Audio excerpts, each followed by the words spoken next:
We are told that convenience saves time. But this leather strop, 10 inches of Illinois cowhide, worn smooth by 10,000 strokes, proves that convenience was never the point. The point was the 15 minutes. The point was that a man could not leave until you had spoken. Look at this chair. It is not upholstered in vinyl. It is genuine leather over horsehair padding, mounted on a cast-iron pedestal that weighs 68 pounds empty. The hydraulic pump beneath it was machined from solid brass, rated for 50,000 cycles. When you sat in it, you did not bounce. You descended with the smooth resistance of pressurized oil moving through precision-ground chambers. The foot pedal that controlled height was forged steel, powder-coated in porcelain enamel. It clicked with each pump, a mechanical sound that announced progress in discrete, satisfying increments. This was not furniture. This was a gravity-defying throne that forced you to stay put, because getting in and out of it was a committed physical act. The headrest alone tells a story. It was upholstered separately, with tufted leather held in place by 16 brass tacks, hand-driven. The padding underneath was 3 inches of horsehair. Not foam, not synthetic fill, but actual hair from horses, chosen for its resilience and its ability to hold shape under compression for decades. The headrest could be adjusted along a nickel-plated rod with a thumb screw that required real grip strength to loosen. Once positioned, it did not drift. A man's head, resting against that padding during a shave, experienced a level of support that communicated permanence. This was not a chair designed for quick turnover. It was designed for settlement.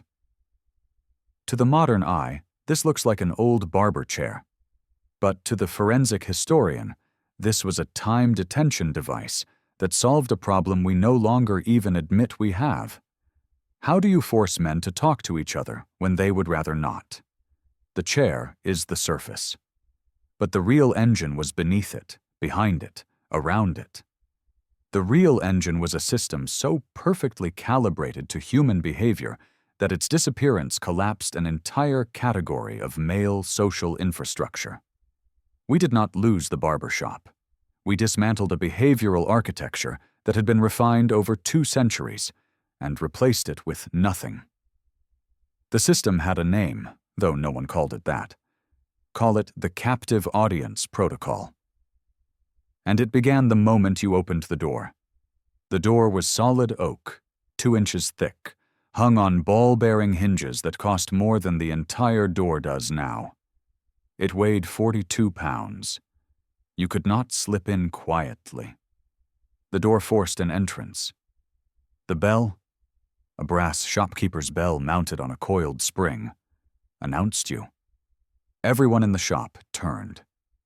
You had been seen. You were now accountable to the room. This was visibility enforcement. The system required that you could not be anonymous. Because you could not be anonymous, you could not misbehave without social cost. The door was not a door. It was a one-way valve that converted privacy into public presence. The threshold itself mattered. It was not level with the sidewalk. Most barbershops had a single step up, 4 to 6 inches of elevation change. This was not an accessibility consideration. It was a commitment threshold. You had to step up and into the space. The act of entering required intention. You could not drift in accidentally. Every entrance was a choice, and every choice was witnessed. The floor inside was checkered tile, black and white, laid in a diagonal pattern, each tile 4 inches square. Ceramic, not vinyl. The grout lines were recessed from decades of mopping. The tiles were cold in winter, cool in summer. They conducted sound. Every footstep announced position. You could hear a man cross the room. You could hear him sit. You could track movement without looking. The floor was an acoustic surveillance system that required no power and never failed. Once inside, you encountered the second layer, the waiting bench. This was not a comfortable place. It was a church pew, sometimes literally salvaged from a church. Hardwood, no cushions. The typical bench was constructed from oak or maple, finished with linseed oil that had darkened over decades of hand contact. The seat was 14 inches deep, too shallow to slouch, too firm to relax. The backrest was vertical, offering no lumbar support. Designed for endurance, not comfort. You sat there because the chair, the hydraulic throne, was occupied. And here is where the genius of the system revealed itself. Because the barber worked slowly, the average haircut in 1955 took 45 minutes. Not because the barber was incompetent, because the haircut was not the product. The conversation was the product. The haircut was the excuse. Consider the mechanical chain of causality. The chair was heavy, so you could not get in and out quickly. The hydraulic pump created smooth, slow movement, so rushing felt unnatural. The barber used scissors, not clippers, for most of the work.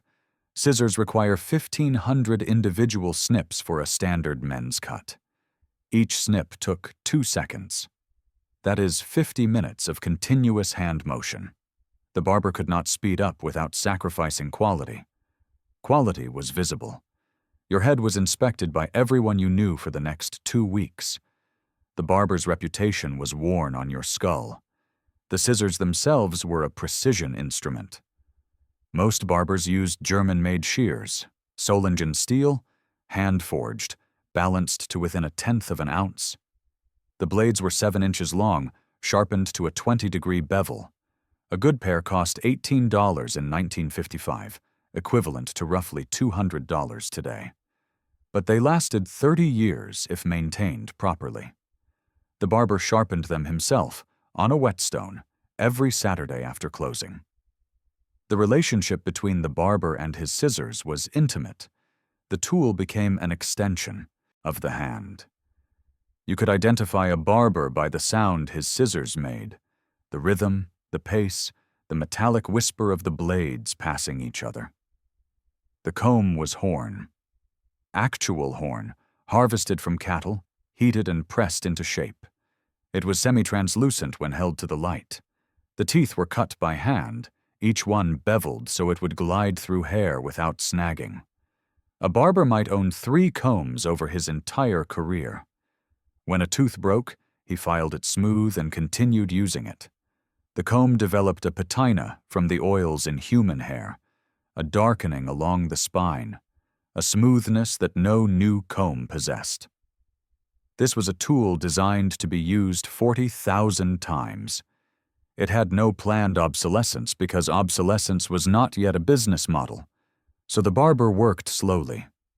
And while he worked, you talked, or you listened. Because the alternative was sitting in perfect silence, while a man held a straight razor to your throat. Social pressure made conversation rational, but the waiting bench created a second function. While you waited, you were in proximity to other men. Not by choice, by necessity. The bench faced the chair.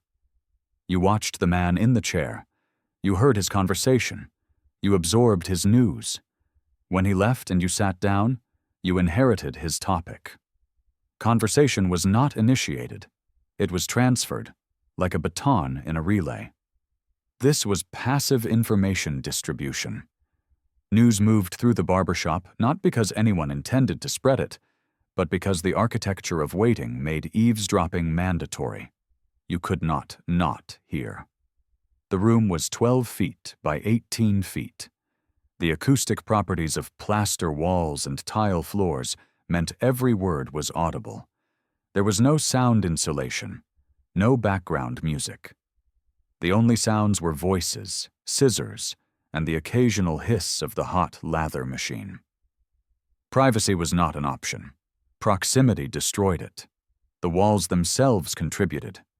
They were plaster over wood lath, finished with oil-based paint that had been applied in 1947 and never changed.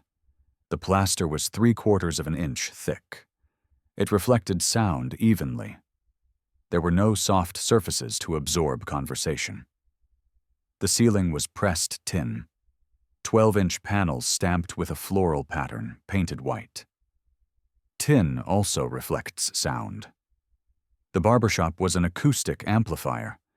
A whisper in one corner could be heard in the other. This was not an accident. The architecture enforced transparency. And because privacy was destroyed, secrets were expensive. If you wanted to hide something, you could not visit the barbershop. But if you stopped visiting the barbershop, your absence was noted. The barber knew your schedule, every third Saturday, every 2 weeks. If you missed an appointment, people asked why. Absence was information. The system punished both disclosure and silence. The only winning move was to participate and to manage your reputation in real time, in public, under observation. This created what behavioral economists would call reputational collateral. Your standing in the community was not an abstract score calculated by an algorithm. It was a living, volatile asset that you maintained through weekly performance. The barbershop was the stage. Every man was both actor and audience. But the system required one more component to function. It required the barber himself. The barber was not a stylist. He was a neutral moderator. He held no political office. He sold no products except his labor. He had no financial interest in your opinions. But he had a structural interest in keeping you talking, because the longer you talked, the more legitimate his slow pace appeared. The barber was incentivized to facilitate conversation, not to dominate it. The barber stood for 8 to 10 hours a day. His back ached. His wrists developed tendinitis from the repetitive motion of the scissors, but he could not sit.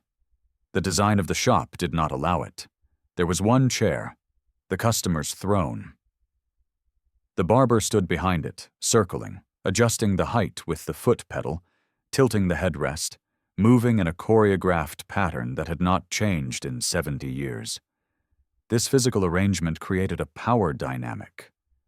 The customer sat, the barber served, but the barber controlled the time.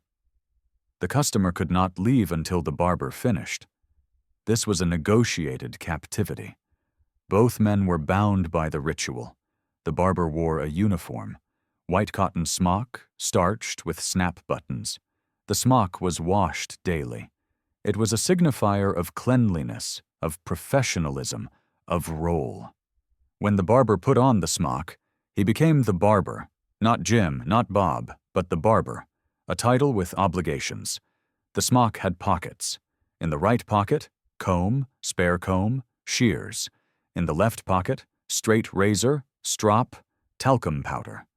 The tools never left the pockets. They were part of the uniform. The barber did not retrieve tools from a drawer. He reached into his pocket. The motion was automatic, rehearsed through 10,000 repetitions. And because the barber saw every man in town, he became a knowledge hub. He knew who was hiring, who was sick, who was selling a truck, who had a daughter getting married. The barber did not gossip. He brokered information. If you needed to know something, you asked the barber, not because he was wise, but because he had the highest sample rate of human contact in town. In a community of 3,000 people, the barber might interact with 200 men per month. That is a 7% sample rate, maintained continuously across all demographics. No other institution had that reach. Not the church. Attendance was voluntary, and women attended separately. Not the factory. Men worked in shifts and rarely spoke across departments. Not the tavern. Only certain men drank. But every man needed a haircut. The barbershop was a decentralized intelligence network. No one designed it that way. It emerged from the constraints of the system. Slow scissors, heavy chairs, mandatory waiting, acoustic intimacy, and a man whose economic survival depended on making you stay longer. Now consider what this system produced. It was not just haircuts. It produced intergenerational transfer. Boys sat on the bench next to their fathers and uncles. They heard men talk about work, about failure, about compromise.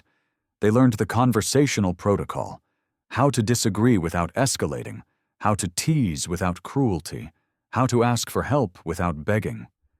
These were not lessons taught explicitly.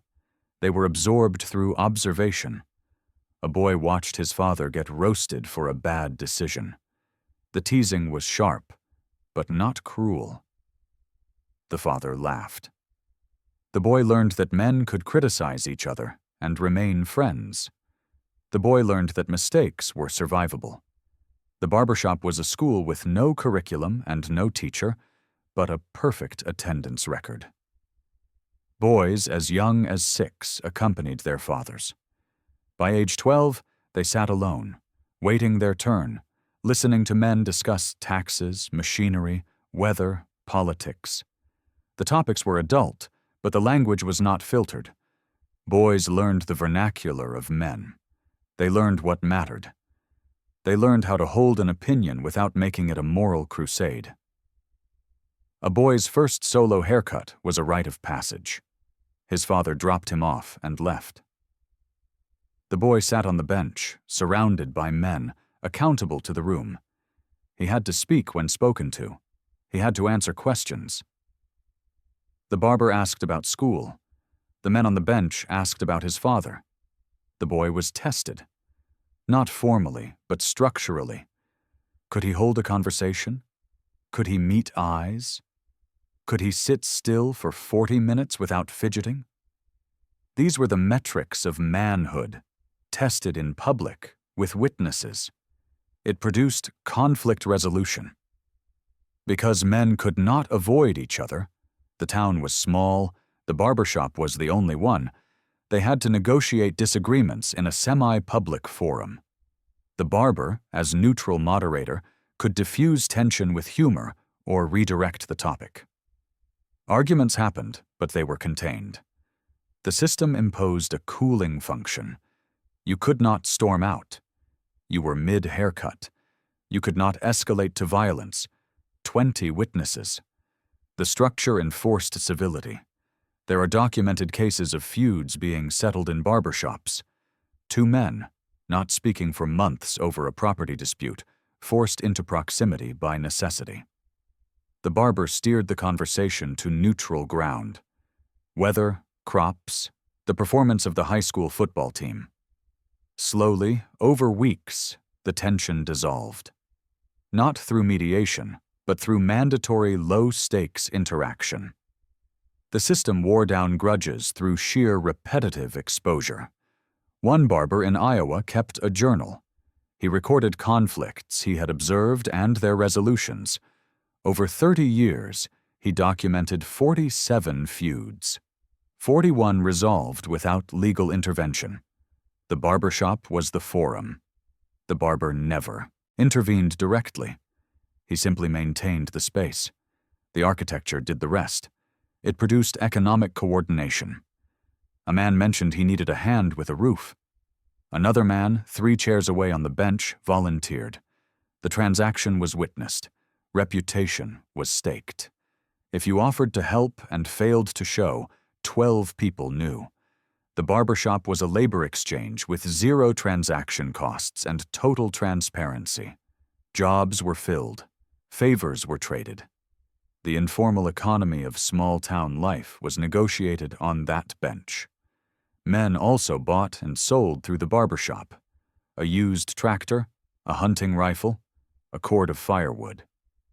The barber kept a bulletin board on the wall, a cork board 4 feet wide, covered in index cards. Each card listed an item, a price, and a name. The board was curated. The barber removed outdated cards every week. If you posted something and it did not sell within a month, the barber asked you to remove it. This was quality curation. The barber's reputation was attached to the board. If someone posted junk and wasted people's time, the barber's credibility suffered. So the barber acted as a filter. Not everything made it to the board. The barbershop became a trusted marketplace with a built-in fraud prevention mechanism. The bulletin board also carried notices. Town council meetings, church potlucks, school fundraisers. The board was the town's information system before email, before websites, before social media. If you needed to reach every man in town, you posted on the barber's board. The barber charged nothing for this service. It was understood that the board was a public utility. The barber maintained it as part of his role. And all of this, the transfer, the resolution, the coordination, was anchored to that chair. 68 pounds of cast iron and brass. It was not just a chair. It was a behavioral anchor. It held you in place long enough for the system to work. The chair still exists, or versions of it do. You can buy a 1950s Koken barber chair on the secondary market for $1,500. It will weigh the same. The hydraulic pump, if original, will still function. These machines were over-engineered to outlast the buildings that housed them. Some have been in continuous service for 70 years. The pump requires no electricity. It is a purely mechanical system. A piston, a cylinder, pressurized oil, and a leather seal. When maintained, it does not fail. The chair will support 350 pounds without stress. The pedestal is anchored to the floor with 4 lag bolts sunk into solid wood joists. You cannot tip it. You cannot break it. It was designed with the assumption that it would be used 10,000 times and then passed to the next generation. But the system is gone. The invasion began in 1962. It arrived as a promise of freedom. The electric clipper had existed since 1921, but it was a finishing tool, used for necks and edges, not the full cut. In the early 1960s, new motor, designs and blade geometries made clippers fast enough to replace scissors for most of the cut. The Oster Model 10 clipper, released in 1963, featured a rotary motor that ran at 7,200 strokes per minute. It could remove bulk hair in 30 seconds. The average haircut time dropped from 45 minutes to 12 minutes. Efficiency increased by 73%. Barbers welcomed it. 12-minute cuts meant more customers per day.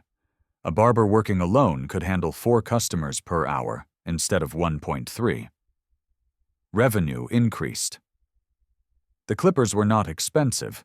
A good set cost $35 in 1965, equivalent to about $350 now. The return on investment was immediate. Within 2 years, 85% of American barbers had adopted electric clippers as their primary tool. The clipper was marketed as Liberation.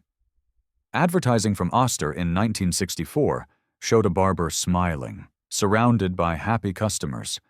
The tagline, "Serve more, earn more, the modern way." The implication was clear. Scissors were old-fashioned.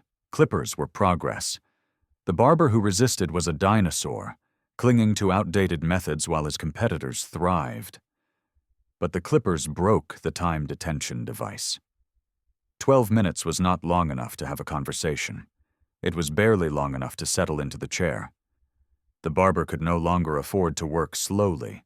Speed became the standard. Customers began to expect it. Men who used to budget an hour for a haircut now expected to be done in 15 minutes, including waiting. The economic pressure was undeniable.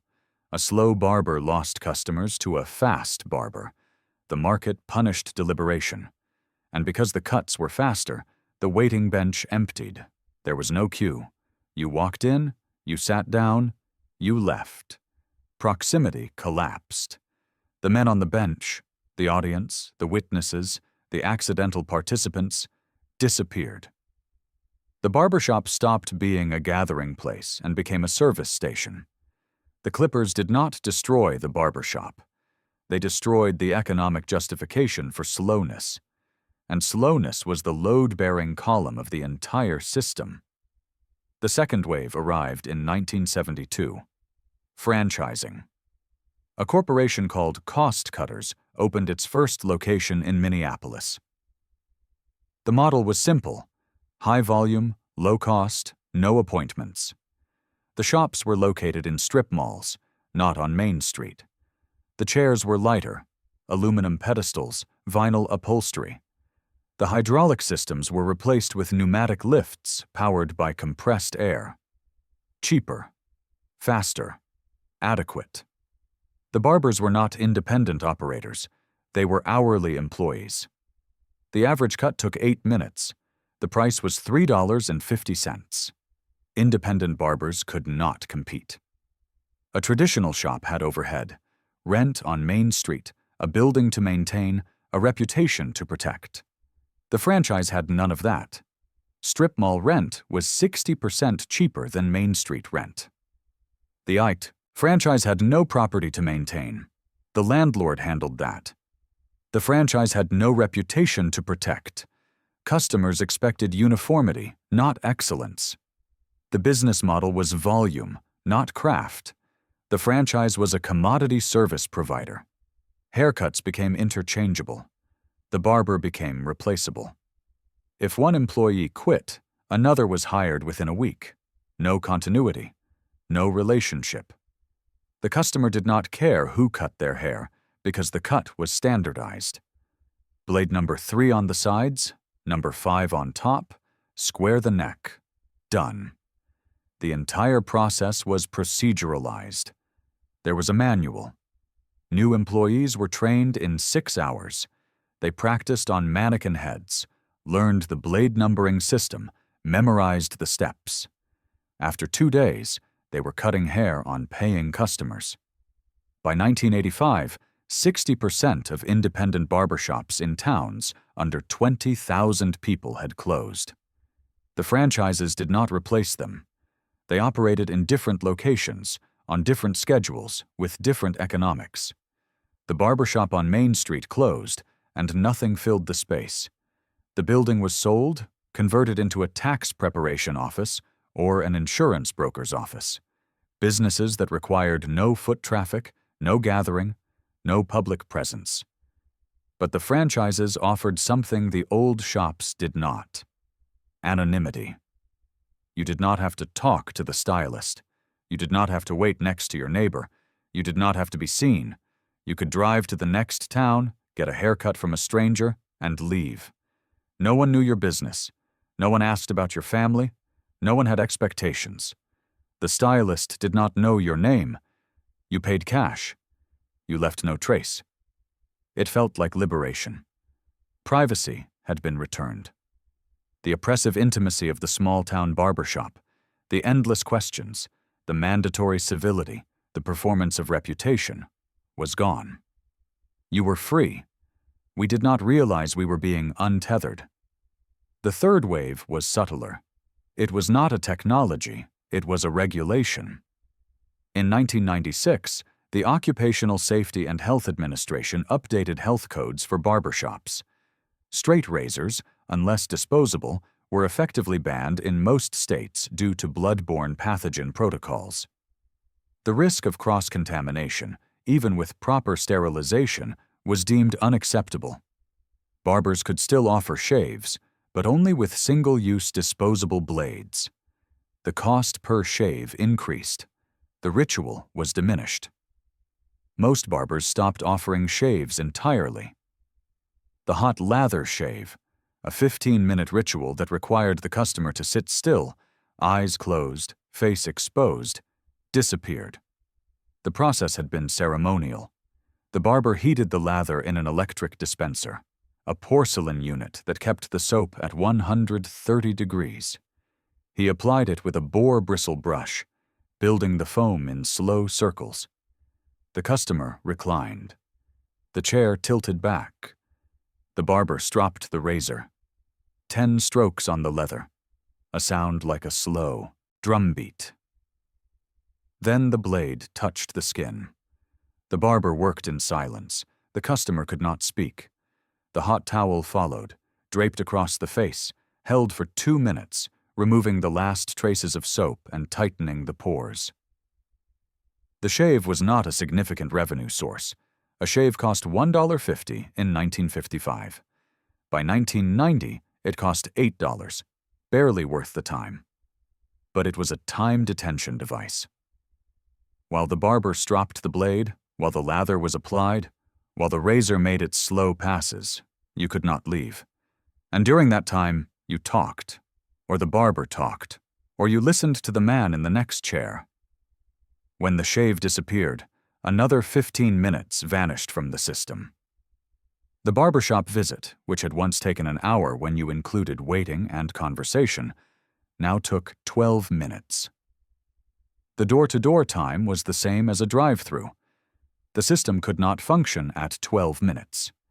12 minutes is not enough time to transfer information, resolve conflict, or coordinate labor. 12 minutes is a transaction.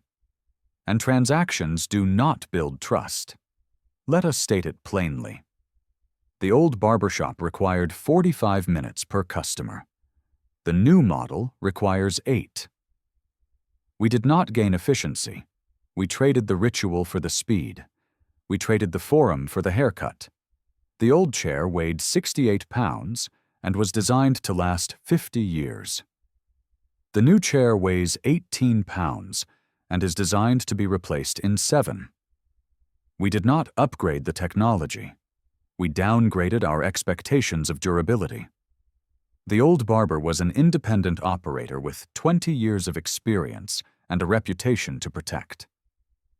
The new stylist is an hourly employee with 6 weeks of training and no stake in your return. We did not professionalize the trade. We commodified it. The old shop was on Main Street, where you could not avoid it. The new shop is in a strip mall on the highway, where you can drive past it without thinking. We did not decentralize the service. We exiled it. The old barbershop had a waiting bench where men sat in proximity for 30 minutes. The new shop has a row of plastic chairs facing a television. Men do not speak. They watch the screen. We did not improve the waiting experience. We eliminated the social function of waiting. The old system required visibility. You were seen entering. You were heard speaking. Your behavior was observed and remembered. The new system requires nothing. You are anonymous. No one knows your name. No one tracks your attendance. We did not grant privacy. We dissolved accountability. And the old system produced conversations that led to jobs, to friendships, to interventions when a man was struggling. The new system produces a receipt. We did not streamline the process. We amputated the output. You were not imagining it. The slowness you remember was not inefficiency. It was the cost of the system. The conversations you remember were not accidental. They were structurally required. The sense of being known, of being seen, of being held accountable, was not small-town nosiness. It was consequence proximity. And it worked. The barbershop did not fail. We dismantled it. We were sold speed, privacy, and convenience. We accepted the deal. And we did not read the fine print. The fine print said, you will save time, but you will have no place to spend it. You will gain privacy, but you will lose witness. You will escape obligation, but you will forfeit belonging. The barbershop was inefficient by design. The inefficiency was the product. We optimized it into oblivion. Consider what we lost in practical terms. A man in 1955 visited the barbershop 26 times per year, 45 minutes per visit. That is 19.5 hours per year of mandatory social contact with other men. Multiply that across a lifetime, 50 years of adulthood, and you get 975 hours. That is 40 full days of conversation, 40 days of proximity, 40 days of being known. The modern man gets his haircut 12 times per year, 12 minutes per visit. That is 2.4 hours per year. Over 50 years, that is 120 hours. 5 days. We did not save time. We deleted 35 days of human contact and called it progress. The chair is gone now. The building on Main Street is a vape shop. The Koken hydraulic chair was sold at auction in 1993 for $85. The buyer restored it and put it in his basement. It still works. The pump still holds pressure. The leather is cracked but intact. No one sits in it. It is a monument to a system that no longer has a building to contain it. But somewhere, in a town you have never heard of, one of those shops is still operating. The barber is 73 years old. He still uses scissors. He still works slowly. The men still wait on the bench. They are fewer now. On a Saturday morning, there might be 3 men waiting instead of 10. The room is quieter. The conversations are shorter. But the system still functions, barely, on the inertia of 70 years. The barber opens at 7 in the morning, 6 days a week. He has been doing this since 1971. He charges $18 for a cut. He has not raised his price in 6 years. He cannot afford to. The younger men go to the franchise. They do not understand why anyone would wait 40 minutes for a haircut. The barber does not explain. He simply continues. His scissors are 60 years old. Solingen steel, his father's scissors. The handles are worn smooth. The blades have been sharpened so many times that they are a 1/4 inch shorter than they were in 1963. But they still cut. The barber has arthritis in his right hand. On cold mornings, he soaks his hand in warm water before he begins. He does not complain. He opens the shop. He turns on the lights. He waits. The chair in that shop has been in service since 1952. It has held 3 generations of men. The armrests are worn smooth. Leather has split and been restitched twice. The hydraulic pump has been rebuilt once, in 1981, with parts that no longer exist. When that pump fails, the chair will become a museum piece. The barber knows this. He has searched for replacement seals. They are not manufactured anymore. The company that made them, Koken, ceased production in 1969. The parts that remain are scavenged from junkyards and estate sales. The barber has 1 spare seal in a drawer. When it fails, the chair dies. And when the barber retires, the shop will close. No one is learning the trade the old way. No one can afford to work that slowly. The economics do not allow it. The system requires time, and time has become the one thing we refuse to spend. His son is a software engineer. He will not take over the shop. The building will be sold. The chair will be sold. The scissors will go to an antique store where someone will buy them for decoration and mount them on a wall. We did not lose the barbershop because we ran out of barbers. We lost it because we could no longer afford to sit still. We optimized the haircut and discarded the forum. We bought back our privacy and lost our place in the room. We thought we were eliminating inefficiency. We were eliminating the infrastructure of male social cohesion. The barbershop was not a luxury.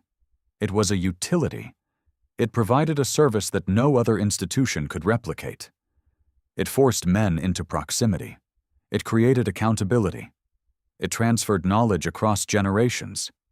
It resolved conflict through mandatory low-stakes interaction. It coordinated informal labor. It maintained reputational currency. It did all of this without intention, without funding, without oversight. It did it through architecture, through heavy chairs and slow scissors, and a man who stood all day because sitting was not an option. And we dismantled it for 8-minute haircuts. We traded the leather strop for the disposable blade. We traded the horn comb for the plastic comb. We traded the cast iron for the aluminum. We traded the forum for the transaction, and we called it progress. The chair is still out there, 68 pounds of cast iron and brass, built to last a century, holding no one. The hydraulic pump still sealed, the leather still intact, the headrest still adjustable, the footrest still rotating. A monument to a system that worked perfectly until we decided it was too slow, too visible, too human. We did not outgrow it. We abandoned it. and we have been standing ever since.